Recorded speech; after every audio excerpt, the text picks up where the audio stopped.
Okay, just wanted to make a quick little video showing you how I ran the power wire for my dash cam on my 2022 Mazda 3.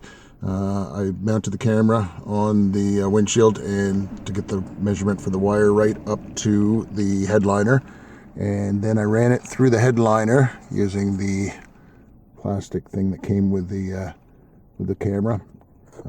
It was quite easy because there's a fairly large gap there, so there was no problem there.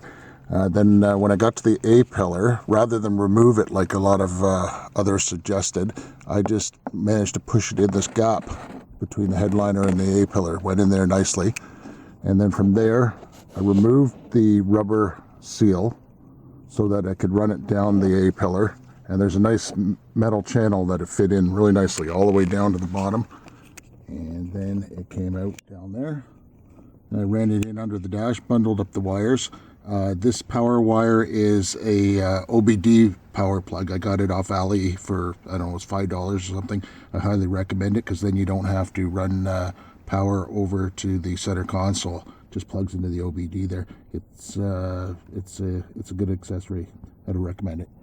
I'm going to do it again next week on my wife's Ford Escape. Everything on the Ford Escape seems to be more difficult, so we'll have to see how that goes. I might make another video for that one. But I've added some pictures to the comments. If this helped you, like the video. Thanks for watching. Bye.